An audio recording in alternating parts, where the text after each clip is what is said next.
دوستان عزیز، ما در مرکز شهر استانبول قرار داریم و این منظره بلندترین همین شهر است که تمام سیاحان حتما وقتی که وارد استانبول میشوند از اینجا دیدن میکنند.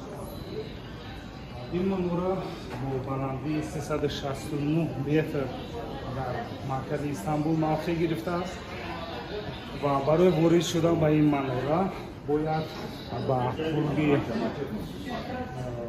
سومانی 185 سومانی رو پرداخت کرد و از این منظره بلندترین بینید که میتوان تمام زیبایی‌های همین شهر رو از این منظره تماشا کرد.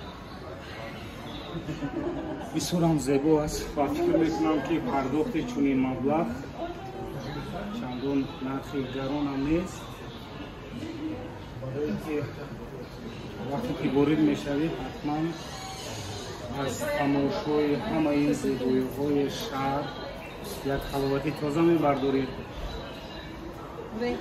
و تصور میکنید که تمام همین شهر که چقدر یک بی‌کنار است در دست آدم اضافه است. چقدر یک شهر زیبا، چقدر یک شهر افسانه‌ای، بسیار هم یک طبیعت ناتکرار دارد. باد هواش به مثال تاجیکستان است، بسیار هم گرم است، بسیار هم یک منظره‌های زیبا دارد.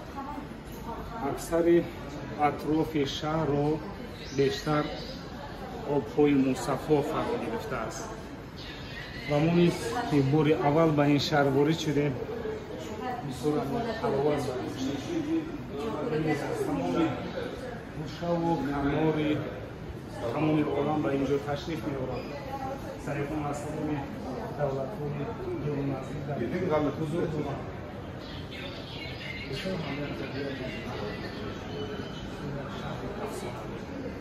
و ما نیز از اینجا فکر می‌کنیم که باید تأثیرات بزرگ برمی‌گردیم و می‌توان این شهر رو یک تغییر